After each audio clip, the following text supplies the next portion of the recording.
आप सबको हमारी तरफ से प्रोग्राम आपने देखना शुरू किया जी। सलाम जे के मैं हूं आपका मेज़बान इशफाक गौहर। हर दिन सुबह 8:35 पर हाजिर खिदमत होने की कोशिश करते हैं और इस प्रोग्राम में आपको बाखबर करते हैं उन सभी छोटी बड़ी ख़बरों से जिन्हें आप देखना चाहते हैं, जिनका तबसरा तज्ज़िया आप करना चाहते हैं। और आप जिस मोहब्बत और प्यार के साथ इस प्रोग्राम को देख रहे हैं, ये उम्मीद मुझे है कि मुस्तकबिल में भी आप और माजी जिस तरीके से माजी में आपने प्यार किया है, माजी में आपने तनकीद बराए तनकीद तामीर की है, वो सिलसिला बराबर जारी रखेंगे। और आज भी ये प्रोग्राम उसी तरीके से आप देखते रहेंगे और मुस्तकबिल में आने वाले प्रोग्रामों को भी आप बगौर देखेंगे और कोताहियों को नज़रअंदाज करते हुए हम तक उन सब चीज़ों को पहुँचाएंगे। आप हमारे साथ ज्वाइन कर चुके हैं टीवी पर, जहाँ पर आप बराह रास्त नशरियात देख रहे हैं। इसके साथ साथ आप हमारे साथ ज्वाइन करेंगे फेसबुक, ट्विटर, इंस्टाग्राम को और हमारी ऑफिशियल वेबसाइट www.gulistanews.in पर, जहाँ पर खबरें 3 ज़ुबानों में आप देखते हैं, उर्दू, अंग्रेज़ी और हिंदी में। और साथ साथ लाइव नशरियात टीवी की वहाँ पर आप बराह रास्त देख भी पाते हैं। आपका तजिया तबसरा वहाँ पर हमें मिल रहा है और लगातार हम कोशिश कर रहे हैं कि जो बातें अब हम तक पहुँचा रहे हैं उन्हें शामिल प्रोग्राम कराया जाए, उनको तजियों तबसरों में जगह मिले और किसी न किसी तरीके से हुकूमत को उस गहरी नींद से उठाया जाए जिस गहरी नींद में वो अभी भी सोए हैं। क्योंकि गौना को मुश्किलात है, हर मुश्किल पर बात होगी और मसले का हल निकालने की कोशिश करेंगे। आप बने रहेंगे हमारे साथ और अब करते हैं प्रोग्राम का आगाज़। और सबसे पहले हिस्ट्री ऑफ द डे, माजी में आज के दिन क्या कुछ हुआ है इस पर एक नज़र डालेंगे। चंद अहम तरीन वाक़ात आपके सामने रखेंगे मेरे साथी आसिफ रशीद। खुशामदीद, गुड मॉर्निंग, बहुत बहुत शुक्रिया आप सभी का ज्वाइन करने के लिए। सलाम जेके में पहले पड़ाव में हम दाखिल हो चुके हैं और शुरुआत करते हैं हिस्ट्री ऑफ द डे के साथ। आज का दिन क्यों अहम है, क्यों इस पर बात करना ज़रूरी है। तारीख के पन्नों को या औराक को जब हम पलटते हैं तो कुछ चीज़ें हमारे सामने ऐसी आती हैं जो अहम तरीन वाक़यात रहते हैं और हिस्ट्री का हिस्सा हैं। और आज हिस्ट्री ऑफ द डे में जहाँ पर जून 20 तारीख के ताल्लुक से बात हम कर रहे हैं, 1837 में आज ही के दिन विक्टोरिया बरतानिया की मलिका बनी और ये पहला ऐसा मौका था जब उनको जिम्मेदारी दी गई प्रिंस ऑफ पैलेस के अंदर पहली मरतबा लंदन में। इसके अलावा 1840 में आज ही के दिन सैमुअल मोरिस ने टेलीग्राफ को पेटेंट कराया, अपने नाम कराया। कोई इसकी डुप्लीकेट कॉपी या अपने नाम इसके बाद नहीं करा सकता था। 1862 में रोमानिया के वज़ीर आज़म बारबू कतारगू को आज के दिन कत्ल किया गया, तो आज उनकी भी बरसी है। दुनिया भर के अंदर अहम तरीन शख्सियात ने इस पर रिएक्ट भी किया। इसके अलावा 1916 में आज ही के दिन पूरे महाराष्ट्र के अंदर SNDT विमेन यूनिवर्सिटी का क़याम अमल में लाया गया, अंग्रेज़ी कैलेंडर के मुताबिक 20 जून 1916 को।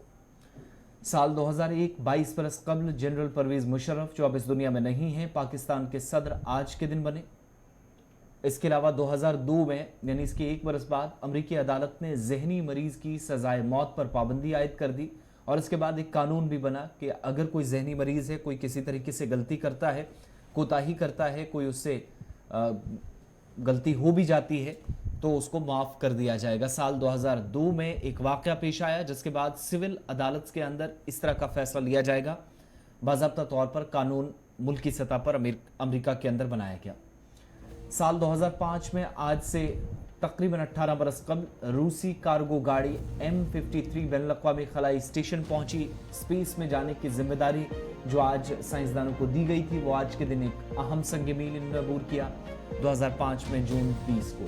और 2012 में आज ही के दिन लीबिया के अंदर फ़िरक़ा वाराना तशद्दुद हुआ, 100 से ज़्यादा हलाकतें हुई, 500 से ज़ायद अफराद ज़ख्मी हुए। और लीबिया के अंदर शुरुआत थी ये उन लम्हात की जब हम देख रहे थे कि एक तरफ कर्नल गद्दाफी और दूसरी तरफ सीरिया के अंदर भी हालात ख़राब हो रहे थे, तो लीबिया भी साथ साथ उसकी वजह से काफ़ी ज़्यादा मुतासिर हो रहा था। और फ़िरक़ा वाराना तशद्दुद में यहाँ पर हलाकतें सबसे ज़्यादा अब तक 2012 के बाद अक़वाम मुत्तहिदा की रिपोर्ट्स के मुताबिक भी हो चुकी हैं। तो हिस्ट्री ऑफ द डे में ये चंद इंपॉर्टेंट पॉइंट्स थे जो आपके सामने रखे और एक तवील फहरिस्त रहती है हिंदुस्तान और आलमी तारीख में, चंद वाक़यात आपके सामने रखते हैं।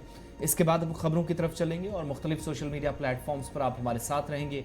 वक्फे से नशरियात भी होती रहेंगी, बराह रास्त नशरियात हैं और साथ साथ कमेंट सेक्शन में जाकर आप अपनी बात रख भी सकते हैं, अपना फीडबैक हम तक पहुंचाइएगा। तो शुरुआत जम्मू कश्मीर की खबरों से करते हैं और सबसे पहले आपको सूबा जम्मू लिए चलते हैं जहां पर एक सड़क हादसा हुआ और देर रात गए इस हादसे में 2 दर्जन से ज़्यादा मजदूर जख्मी हुए हैं। ज़िला सांबा के अंदर जहां पर सड़क के एक हादसे में 25 जो इब्तदाई रिपोर्ट्स आई 25 मुसाफिर जख्मी हुए हैं और इस हादसे में अभी तक किसी की मरने की कोई तस्दीक नहीं की गई है। लेकिन सांबा का ये वो इलाका है जहां पर तफसीलात जो हम तक पहुंची कि ईंट भट्टों का कारोबार करने वाले या ईंट भट्टों के साथ जिन लोगों की वाबस्तगी है, मजदूरों से भरी हुई एक बस जो कि वापस जा रही थी और छंद समोत्रा के इलाके में घगवाल में जहां पर सड़क हादसे का शिकार हुई, बस पलटी और 4 लोग शदीद जख्मी थे, जिन्हें 25 में से ये 4 लोग थे जिनमें अभी तक इनिशियल जो डिटेल्स आई हैं, और इन सभी लोगों को 4 को डिस्ट्रिक्ट हॉस्पिटल मुंतकिल किया गया और बाकी तमाम लोगों को जहां पर घगवाल के अस्पताल मुंतकिल किया गया है।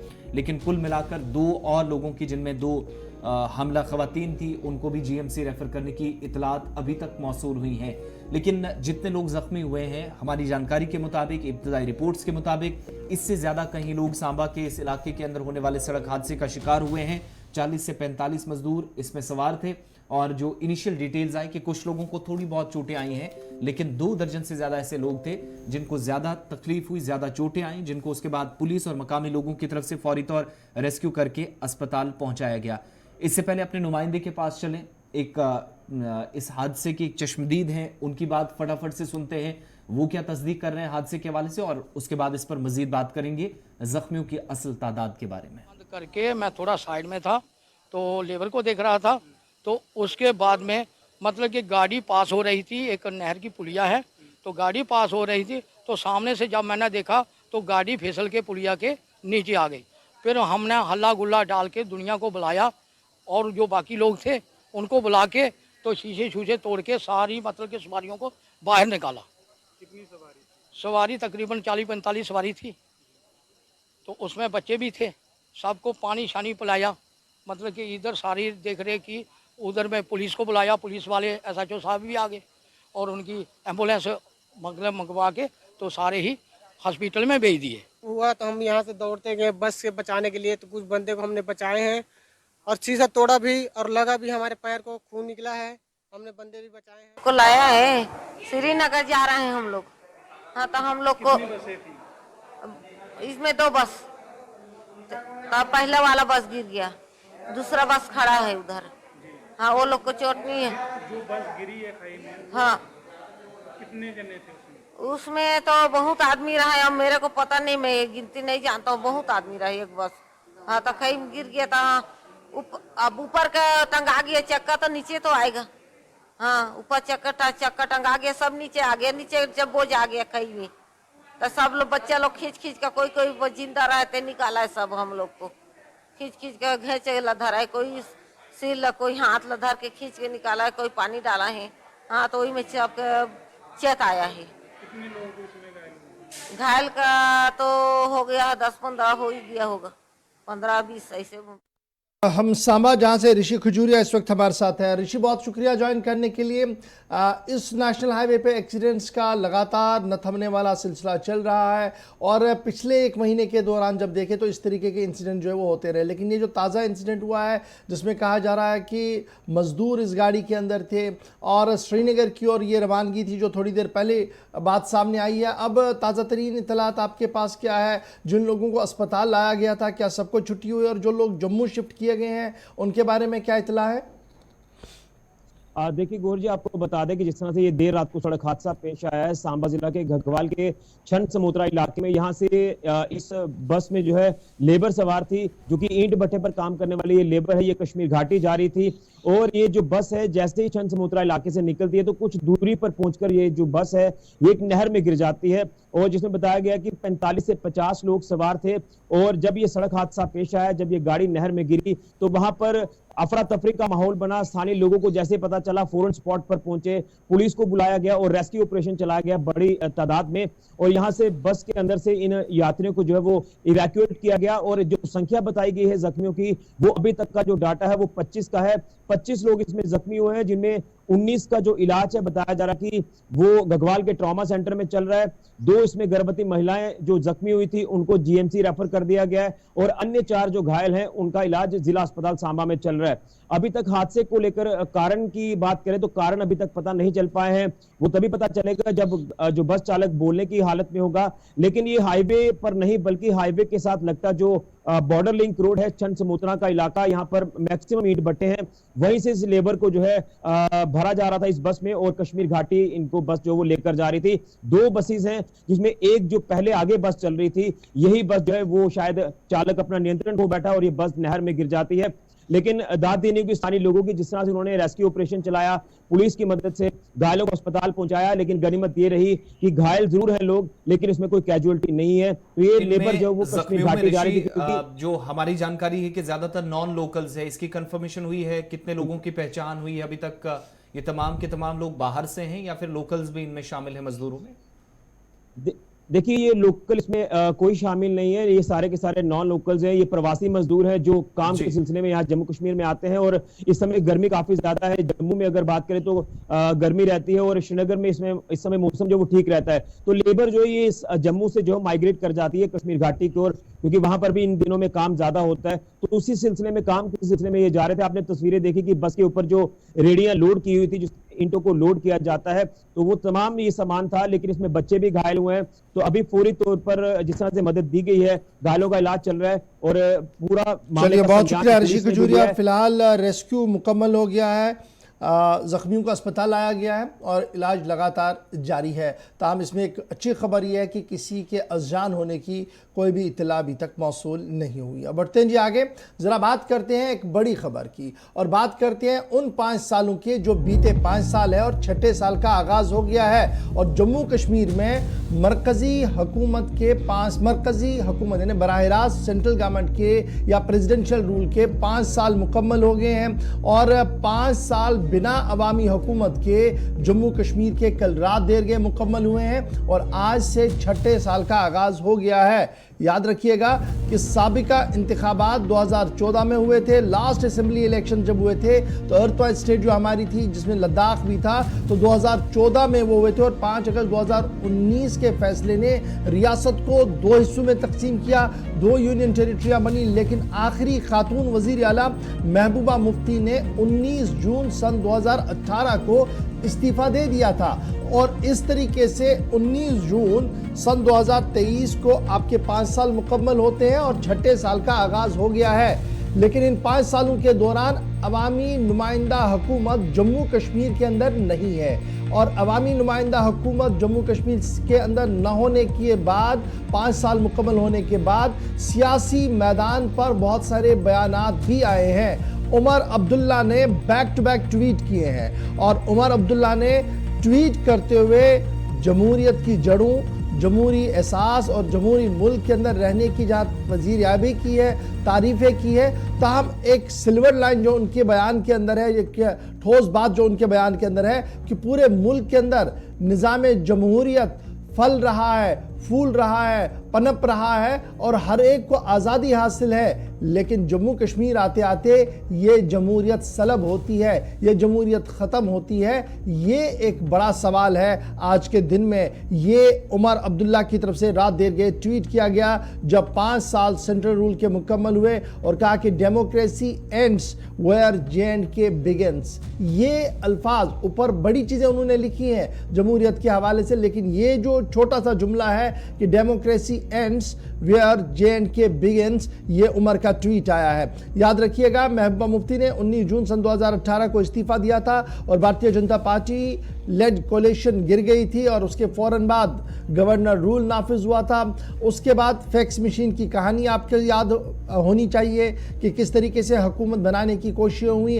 अल्ताफ़ फ्रंट रनर में थे, गुलाम नबी आज़ाद और दीगर पार्टियां साथ साथ थी, लेकिन फैक्स नहीं पहुंचा सत्यपाल मलिक के पास। और उसके बाद किस तरीके से प्रेसिडेंशियल रूल एनफोर्स हुआ, और 5 अगस्त 2019 की तारीख को रकम किया गया, और लगातार तब से लेकर अब तक चुनाव कराने की मांग हो रही है। नई सियासी जमातें हो या पुरानी सियासी जमातें हो, यानी नेशनल कॉन्फ्रेंस हो, पीपल्स डेमोक्रेटिक पार्टी हो, जम्मू कश्मीर अपनी पार्टी हो, पीपल्स कॉन्फ्रेंस हो, भारतीय जनता पार्टी हो, कांग्रेस हो या दीगर जमातें हो, सब इस बात पर फोकस किए हुए हैं कि जम्मू कश्मीर के अंदर जमहूरियत की जड़ों को मजबूत किया जाए और जमहूरियत को परवान चढ़ाया जाए। लेकिन जब बीजेपी भी ये कह रही है कि जनाब चुनाव होने चाहिए, तो सवाल यह है कि चुनाव क्यों नहीं हो पा रहे हैं, वजूहात क्या है, ये जानने की कोशिश हम आज भी करेंगे। इस पर हम गुफ्तगू थोड़ी सी करेंगे ताकि खबर का दूसरा रुख भी आपके सामने आ सके। मेरे साथ भारतीय जनता पार्टी के डॉक्टर ताहिर चौधरी साहब ज्वाइन करेंगे, डॉक्टर अरबक सिंह साहब मेरे साथ ज्वाइन करेंगे, रविंदर शर्मा साहब मेरे साथ ज्वाइन करेंगे। लेकिन बड़ा सवाल ये है कि जब सियासी जमातें इंतखाबात की बात कर रहे हैं तो 5 अगस्त 2019 के बाद के बयानों को भी याद रखिएगा कि जम्मू कश्मीर के अंदर इंतखाबात तब होने चाहिए जब मुकम्मल रियासत का दर्जा बहाल होगा। और अगर आज के दिन में चुनाव होते हैं तो हमारी स्टेट असेंबली के पास कितने इख्तियारात होंगे, ये भी एक बड़ा सवाल है। बहरहाल बयानों के बीच ज़रा दूसरे पहलू पर भी गुफ्तगू करेंगे। डॉक्टर ताहिर चौधरी साहब हमारे साथ ज्वाइन कर चुके हैं। कुल मिलाकर आप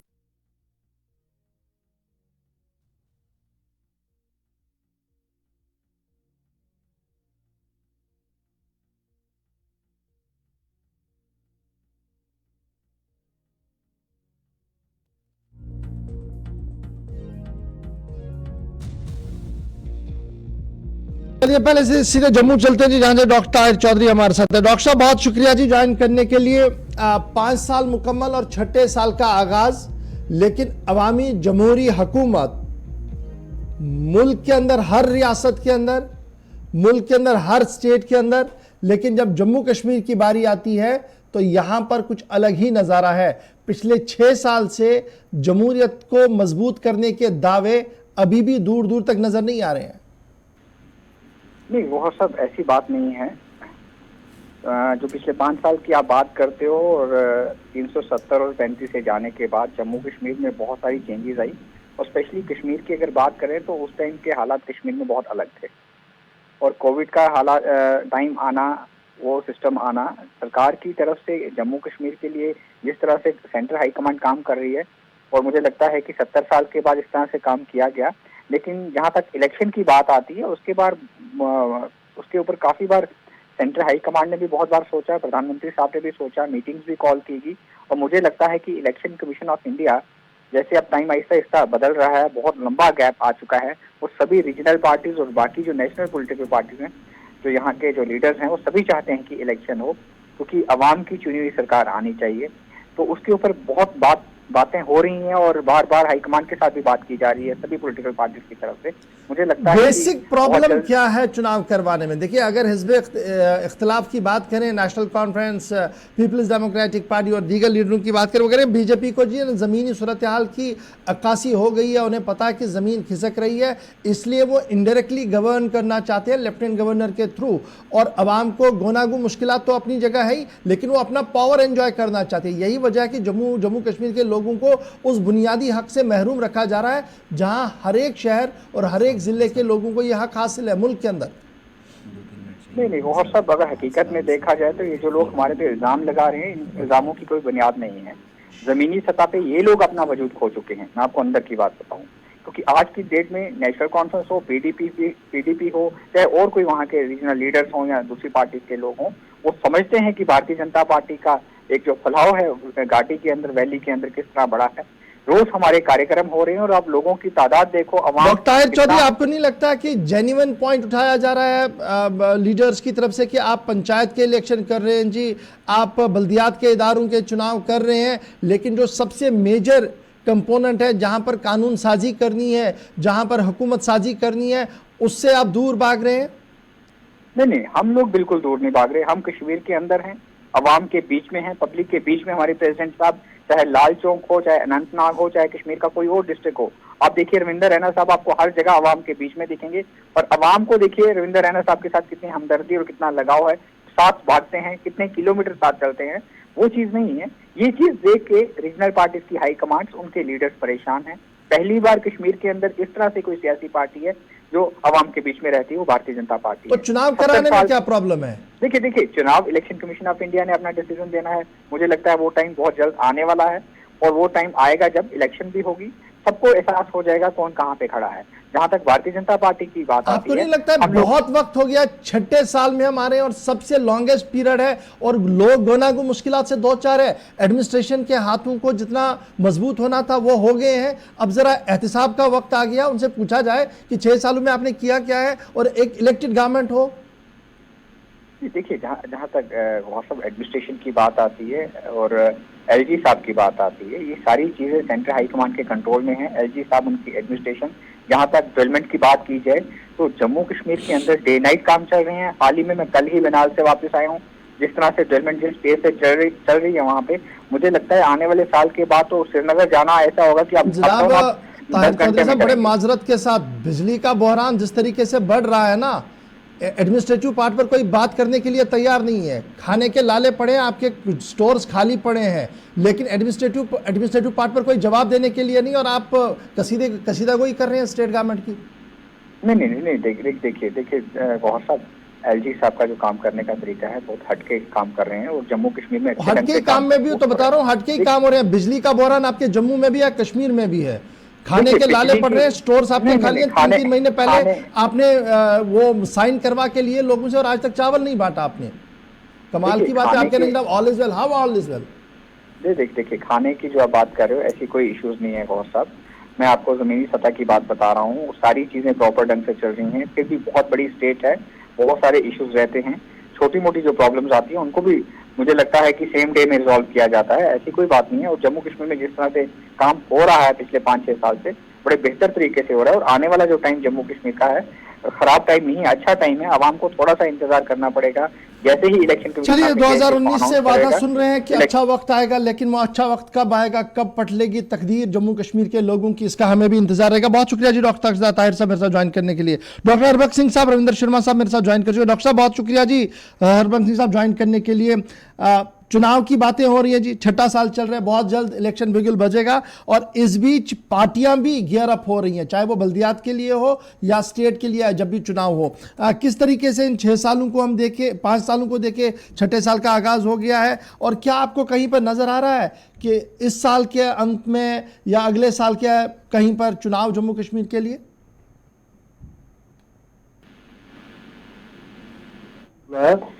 तो कहते हैं ना, खुदा ही मिला ना विसाले सनम, ना इधर के रहे ना उधर के हम।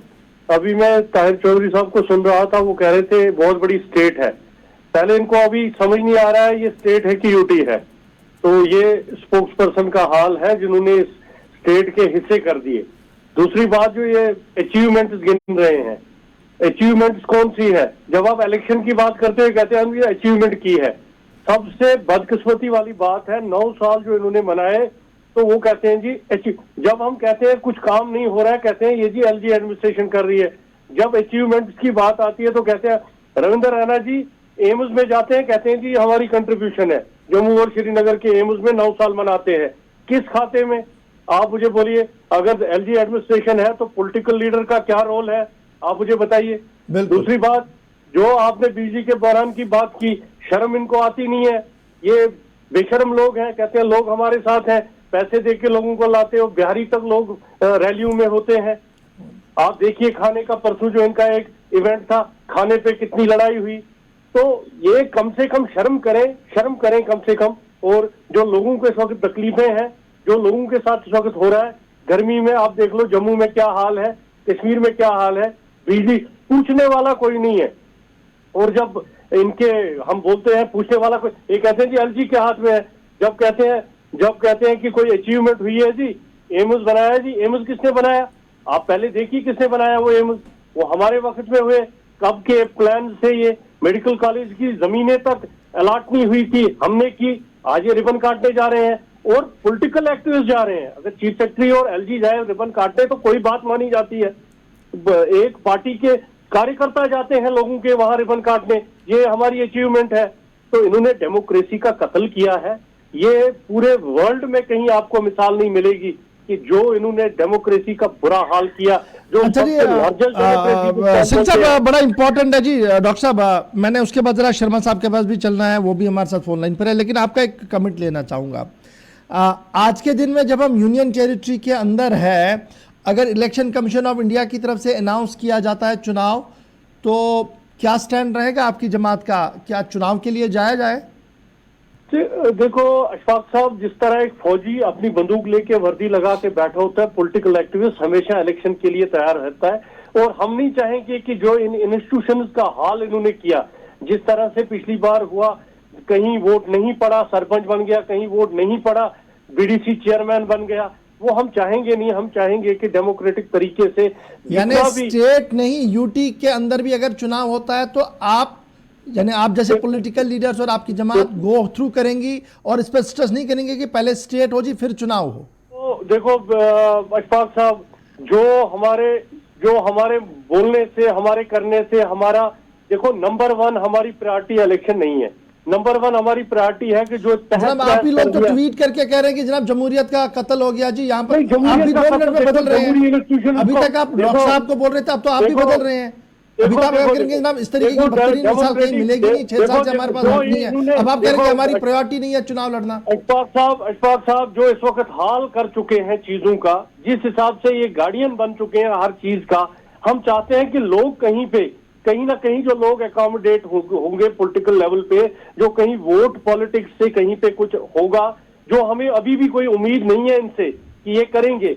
ये तो कहते हैं ये सारा यानी जो बड़ा स्लोगन आया था 2019 में कि जनाब पहले स्टेट रेस्टोर हो उसके बाद चुनाव हो, इसमें तरमीम हो सकती है और आगे बढ़ा जा सकता है। सर एज ए पीडीपी हमारा स्टेट रेस्टोर का कभी नहीं आया था। हम 370 की रेवोकेशन जो हुआ था उसकी बहाली की डिमांड करते हैं। हमारी तरफ से आपने कभी स्टेट रेस्टोर करने का कभी बयान नहीं देखा होगा, ना हमने कभी डिमांड की कि इलेक्शन करो। बट हम कहते हैं कि हम एज ए पॉलिटिकल पार्टी हमेशा हर चीज के लिए तैयार है, क्योंकि पॉलिटिकल एक्टिविस्ट का काम होता है कि लोगों की मिजरीज को कम से कम कहीं ना कहीं कम किया जाए। यही तो हम आपसे पूछ रहे हैं कि जब आप 370-35 की रेस्टोरेशन की बात करते हैं, that means revocation of order, वो जो रिऑर्गेनाइजेशन एक्ट है उसको खत्म करिए, दोबारा से स्टेट बनाए। यही तो हम पूछ रहे हैं कि क्या आप चुनाव के अंदर लड़ना चाहते हैं उसके बाहर लड़ना चाहते हैं? छोटा सा सवाल ही है। वो एक पार्ट है, लेकिन पॉलिटिकल मेजर पार्ट है जनाब आज की पॉलिटिक्स का। हम कोई ब्रेक थ्रू इनको नहीं देना चाहते कि ये आके किसी न किसी और तरीके से हमारे सर पे आके बैठे, वो हम करने नहीं देंगे। चलिए बहुत शुक्रिया जी डॉक्टर साहब ज्वाइन करने के लिए। लोग खुद फैसला कर रहे हैं जी, आप सुन रहे हैं जी किस तरीके के बयान आते हैं, लेकिन जरा कांग्रेस का भी व्यू पॉइंट लेते हैं जी फटाफट से इस पर। रविंद्र शर्मा साहब बहुत शुक्रिया जी। धन्यवाद। 2019 से पहले 2014 में आखिरी चुनाव हुए और उसके बाद सरकार गई, तब से लेकर इंतजार था कि चुनाव होंगे, एक लंबा प्रोसेस चला। और उमर का मानना है, मैं ट्वीट लगातार उमर का इसलिए दिखा रहा हूं क्योंकि ये बहुत बड़ा ट्वीट है, इसमें जमहूरियत की जड़ें, कल्चर, डेमोक्रेटिक इंस्टीट्यूशंस और सब चीजें कही गई हैं, लेकिन एंड में कहा गया कि जनाब जब जम्मू कश्मीर आता है तो जमहूरियत खत्म हो जाती है। तो क्या वाकईतन आपको भी लग रहा है कि जम्मू कश्मीर आते आते जमहूरियत खत्म होती है? देखिए, ये फैक्ट है कि हिंदुस्तान की पहचान दुनिया में largest democracy of the world कराते हैं, मदर ऑफ डेमोक्रेसी। जो बातें उमर साहब ने कही, तुम्हें कही, हर संजीदा आदमी यही कहेगा कि आप दावे करते हैं और हिंदुस्तान एक सक्सेसफुल डेमोक्रेसी रही है, लेकिन जम्मू कश्मीर आते आते वो सारे दावे खोखले हो जाते हैं। आप G20 करते हैं, आप सारे चुनाव करते हैं, आप रोज दावे करते हैं, इतने परसेंट मिलिटेंसी इंसिडेंट कम हुए, हालात बहुत बेहतर है, चाहे सिलेक्टिव किलिंग भी चलती रही, टारगेटेड किलिंग भी चलती रही, कश्मीरी पंडित और मुलाजिम जम्मू के जो गए थे वो वापस आ गए 5,500। उन तमाम चीजों के बाद सरकार के दावे, आंकड़े ये कहते हैं कि वो कहते हैं हालात बेहतर हैं, लेकिन जब चुनाव की बात आती है तो खामोशी हो जाती है। फिर वो इलेक्शन कमीशन के कोर्ट में डाल दिया जाता है बात कि इलेक्शन कमीशन जो है पता नहीं उनको क्या दुश्मनी है जम्मू कश्मीर के साथ, ऐसा कहा जाता है। ये कैसे पॉसिबल है कि इलेक्शन कमीशन चुनाव का फैसला नहीं कर रहा? इलेक्शन कमीशन सारे देश में समय पे चुनाव कराता है और यहाँ पे जम्मू कश्मीर में कहा जाता है, ब्लेम किया जाता है इलेक्शन कमीशन को, ये इलेक्शन कमीशन के साथ ही जाती है। हम समझते हैं कि कोई इंस्टीट्यूशन जो है वो एक दूसरे से सेपरेट होकर फैसला नहीं लेता, खास करके जहाँ पे टेररिज्म हो, प्रॉक्सी वार हो, किलिंग चलती हो, आर्मी पे हमले चलते हो। इस हालात में सिर्फ इलेक्शन कमीशन समझने वाले समझते हैं। हम सारे लोग इलेक्शन कमीशन के पास भी गए और कहा कि भाई अब आपने डिलिमिटेशन भी जैसा करना था कर लिया, आपको मंजूर हो ना हो, लेकिन एक तरफा सारी चीजें हो गई, वोटर लिस्टों की रिवीजन भी, स्पेशल और समरी रिवीजन से उम्मीद जगी कि हिमाचल के साथ हो रहा है जनाब तो इसलिए चुनाव होना ही होना है, लेकिन सब धोखे थे, सब झांसे थे। और जो जो ये बयान आते हैं बीजेपी घबरा जाती है कि इनकी जमीन खिसकेगी। अब तो हमें स्ट्रेटजी बदलनी पड़ेगी और उनको कहना पड़ेगा कि यहाँ सरकार बीजेपी ही बनाएगी, 50 पार हो जाएंगे, चाहे ये 5 पार भी ना हो, तब शायद चुनाव की सोचेंगे। इसलिए अब भी गृह मंत्री जो 23 तारीख को आ रहे हैं, हम चाहेंगे वो कहें कि चुनाव होंगे, क्यों नहीं होंगे। लेकिन फिर चलिए, ये कहना बहुत चुनाव शुक्रिया होंगे। जी शर्मा साहब ज्वाइन करने के लिए। चुनाव होंगे जी, ये तो on the floor of the house भी कमिटमेंट हुई है। और फिर इलेक्शन कमीशन ऑफ इंडिया से जब ऑल पार्टीज डेलीगेशन मिला था तो कहा गया था कि चुनाव होंगे, और उसके बाद एक ब्रीफिंग में भी उन्होंने कहा कि जम्मू कश्मीर के अंदर एक खिला है, उस खिला को पूरा करना होगा। लेकिन आज 6 साल का आगाज हो गया जब जम्मू कश्मीर के अंदर अवामी नुमाइंदा हुकूमत नहीं है। एलजी एडमिनिस्ट्रेशन के अंदर लोग, यानी जो ऑफिशियल स्पोक्स पर्सन है और दीगर लोग हैं, वो लगातार कह रहे हैं कि जमहूरियत की जड़ें मजबूत है, क्योंकि बल्दियात के इंतखाबात हो गए हैं, म्यूनसिपलिटी के इंतखाबात होंगे हैं, 9000 से ज़्यादा लोग इलेक्टेड है। अगर ये तुरह इम्तियाज़ है तो इस तुरह इम्तियाज़ को मुल्क की दीगर रियासतों में भी नाफिजुल अमल किया जाना चाहिए। तो वहाँ पर भी असम्बलियाँ है। ये सवाल पूछा जा रहा है कि उड़ीसा से लेकर बंगाल तक और बंगाल से लेकर पंजाब तक, हरियाणा, हिमाचल तक, अगर हर जगह पर इस तरीके का निज़ाम है कि बल्दियाती इदारे भी चल रहे हैं और गवर्न करने के लिए एक अवामी नुमाइंदा हुकूमत भी है, तो जम्मू कश्मीर आते आते ऐसा क्या होता है कि इंतखाबात नहीं होते। इंतज़ार हमें रहेगा इलेक्शन कमीशन का भी और वजारत दाखिला का कि कब वो ग्रीन सिग्नल होगा जब जम्मू कश्मीर की आवाम के लिए अवामी नुमाइंदा हुकूमत का ऐलान होगा, यानी आम इंतखाबात का ऐलान होगा। छोटा सा ब्रेक होगा जी। यहाँ पर ब्रेक के उस पार आएंगे तो आपको बताएंगे कि 9 साल तो बेमिसाल है, लेकिन जम्मू कश्मीर के नौजवानों के लिए ये बेमिसाली किस तरीके से बेमिसाल बनी है, इस पर गुफ्तगू करेंगे। फिर आगे चलते हुए आपको यह भी बताएंगे कि मेहरबान है वाइट कॉलर्स पर, कौन है मेहरबान, क्यों है मेहरबान और कितने पैसे का चूना लगा खजाना आमरा को। छोटे से ब्रेक के बाद।